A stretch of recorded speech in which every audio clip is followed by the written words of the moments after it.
So, I see that the WWE has been hard at work with coming up with some new original content for its network. Not only have both King of the Ring and Elimination Chamber been resurrected as network-only exclusives, there's been a couple of new programs that we're going to take a look at here. Now, the first one is arguably the show that has got the least amount of reason to get anyone excited. It's Too Hot for TV.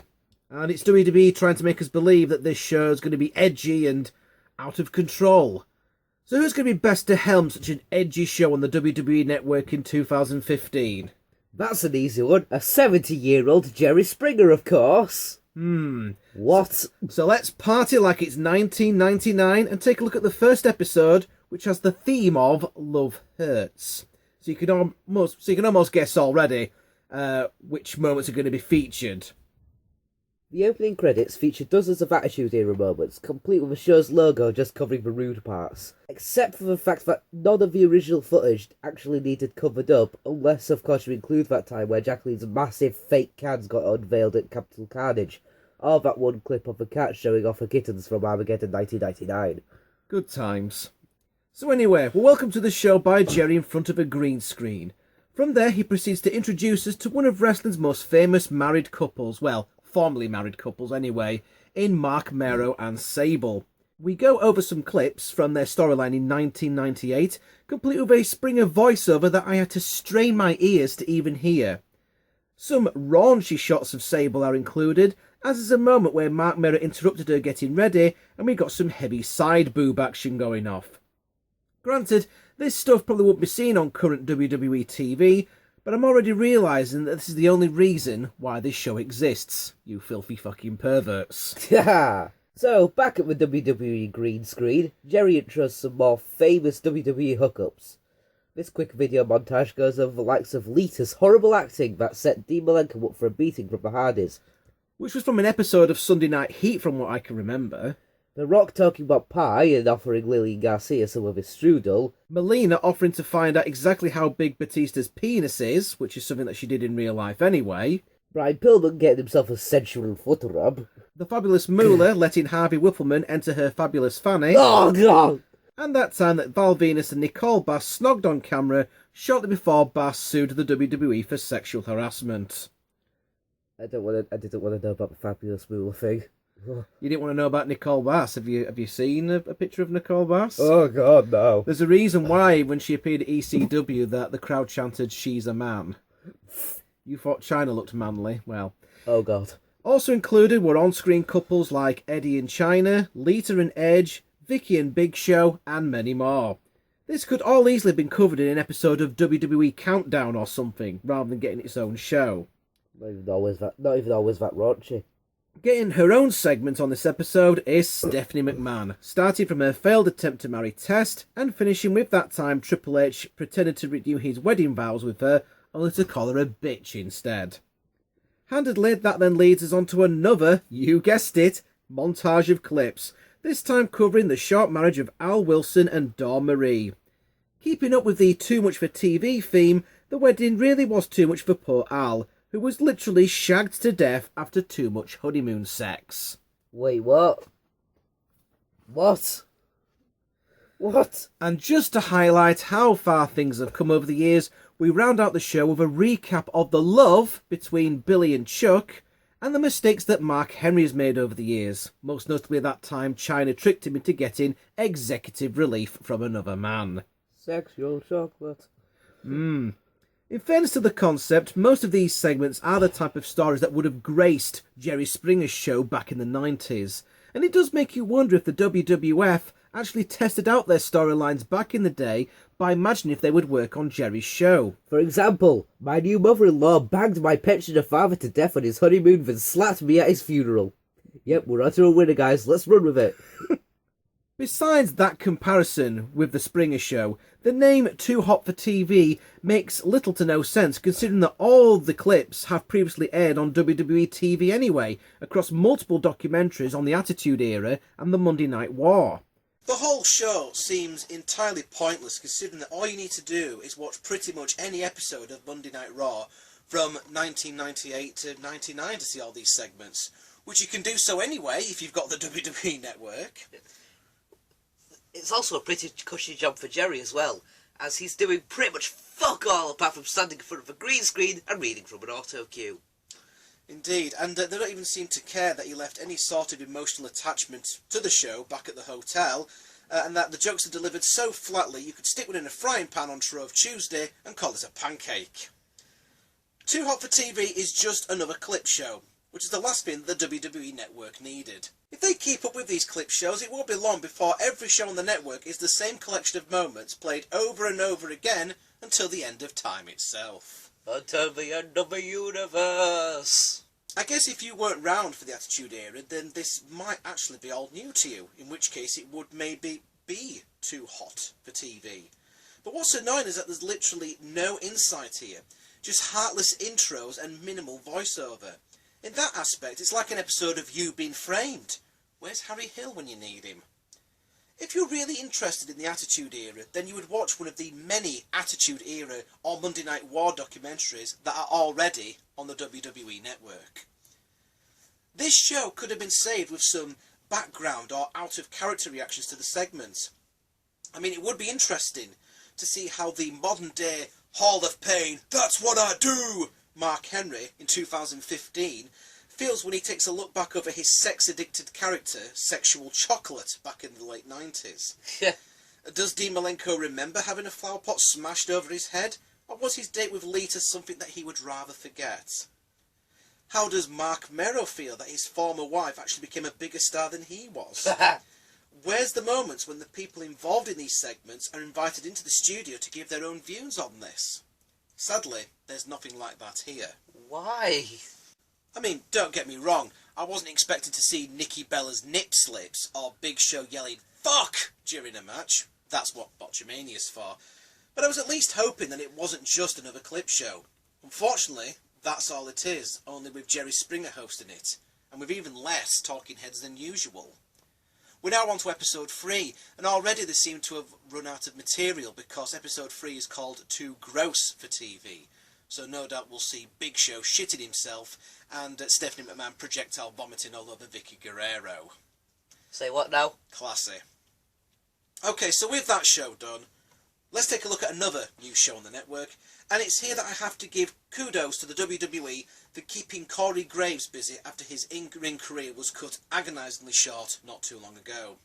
He's been impressive as a commentator on NXT and as an analyst on the various WWE pre-show programmes, and now he gets his chance to go further with this new show. Entitled as Culture Shock, this show definitely has potential to be something much more interesting than whatever they think Jerry Springer has to say in 2015. In this show, Corey explores some interesting subcultures with large fan bases, including taking a visit to Marvel headquarters in New York City. Let's get the obvious out of the way first. Corey Graves is great. He more than likely would have been a big star had he not had his unfortunate career-ending injury. He has a confident on-screen presence and the gift of the gab, or whatever. Yeah, gab, that's weird. The gift of the gab. Yes, it's a weird word. Anyway, so he has that, while possessing a unique look that obviously helps him stand out. Think Jeff Hardy crossed with CM Punk, only without Hardy's drug issues or Punk's attitude problems. Unfortunately, that is where the positives end, as this supposed new show on the network is nothing more than a short YouTube video, with an impressive running time of, get this, a whopping 9 minutes. No, I'm not even joking.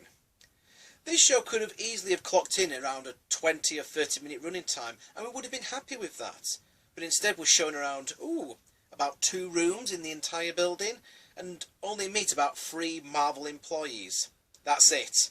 And all 3 of them have interesting facial hair. The first one, sporting a Hulk Hogan handlebar moustache, tells us about Marvel's upcoming Secret War and compares it to the WWE's Royal Rumble. Sounds like All-CAW Wrestling to me. Corey then asks another magnificently bearded worker what the crossover is with comics and wrestling. He answers about the elaborate costumes, different dimensions, personalities, and difference between good and evil. Okay. And it gives an excuse to show off a brief clip of the Hurricane, which I'm all for. Now there's someone who needs to make a return to the WWE. Yes. Of course, it does sort of highlight that superheroes and wrestling pretty much go very well together, which would explain why All-CAW Wrestling is as well, Yeah. works as well as it does. Then Corey moves on to the assistant editor, who clearly got the job because his Daniel Bryan hipster beard was more impressive than the other two. It is a splendid beard. It's goddamn magnificent. He starts running through how a comic is made, and Corey acts amazed that everything is done digitally these days. What? No colouring pencils? What is this? Yes, welcome to the year 2015, Corey. In a sort of amusing moment, Graves asks him which Marvel star would do best in WWE. He answers the Hulk, because he's a lot like Brock Lesnar. I guess he's unaware that WWE already have a Hulk of their own. Or maybe Marvel's still pissed off with Hulk Hogan after all these years. In which case, why are some of these guys rocking a Hogan moustache? Anyway, he batters on some more about colours, and then we see a finished, real-life comic book. And that's it. Corey signs off with some weird joke about not being able to find any exits, and that's it. Literally just a look at how comics are produced digitally. An in-depth look at comic book / wrestling parallels would actually be quite interesting, and there's admittedly a lot of times where the two universes have crossed over. For example, You had Drax the Destroyer in Guardians of the Galaxy. played by Batista. Randy Savage was Bonesaw in the first Spider-Man movie. You got Rey Mysterio's WrestleMania costumes. You got Finn Balor's entrances. CM Punk's calling out this clobbering time during his entrance. Not to mention that he went to work for Marvel and to write a Thor comic book. In fact, wouldn't it have been funny if they'd have bumped into Punk in the corridor whilst filming this? It'd have been, oh, this is awkward. I'd have liked to have seen that. So let's go around this studio. Oh, hi Punk. What the fuck are you doing here? Sticking with the WWE comic book idea, why couldn't this show have shown the current WWE superstars and, I don't know, I guess the Slam City comic book getting published? Why was there no mention of the comic books for a number of Attitude Era wrestlers that cropped up during the 90s? Comic books for The Undertaker, Stone Cold Steve Austin, The Rock, Mankind, and even China. Which thankfully didn't include a scene where she sucked a guy off. I'm so sorry. No. Not to mention the Ultimate Warrior's batshit insane crazy comic book series where he stripped Santa Claus naked. Wait, what? Yes, really. Oh, and what about those Battlemania comic books in the 80s to 90s that saw Ted DiBiase jump into his vault of money, much like Scrooge McDuck did in like every episode of DuckTales? He did, yes. Ted DiBiase is Scrooge McDuck. I can just imagine Scrooge McDuck sort of diving into his pit of money and then going, money, money, money. and then beats the shit out of Virgil just because. But of course, none of what we've just mentioned now would fit into this 9-minute marathon. To be fair to WWE and Graves, this first episode of Culture Shock is obviously nothing terrible. It just feels that rather pointless at the same time. Commendable to trying something new, but episode 1 is at least nothing but fluff. And episode 2 doesn't get much better. Nope. In fact, they all kind of feel like really, really, really long adverts. Well, episode 2 goes on for, 10 minutes, so they've expanded the running time a little bit. Oh, exciting. But this time it focuses on Star Wars. Yeah, he's going around the Star Wars convention.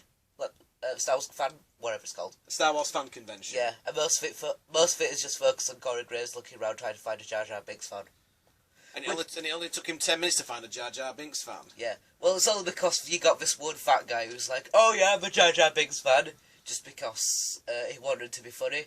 Then when he got a picture with Corey Graves, suddenly everyone was saying they were a Jar Jar Binks fan. Mm. And this guy looked like someone who's never touched a female breast. Or even seen one. Or even knows what a woman is. Is it Xbox compatible? Oh god. Don't let the big network content announcement fool you. This isn't a new show. It's something that would belong on WWE's YouTube channel, or something that would have been a segment during an episode of Sunday Night Heat. Or even Monday Night Raw, I suppose. Put some meat on the bones of this show and give it a 20 to 30 minute running time, and you'll have something interesting to watch here. As it stands in its current format, it's rather pointless. The heart of the WWE Network is still going to be its vast collection of pay-per-view events, both old and new, as well as the weekly episodes of NXT. And although it's great to see that WWE are wanting to give its subscribers more and more new original content, at the end of the day, more thought really needs to be put into its execution than this. Jerry Springer's Too Hot for TV is a complete waste of time and is just an easy payday for Jerry. Culture Shock does have some promise, but it needs to be on longer than 10 minutes in order for it to be worth your time.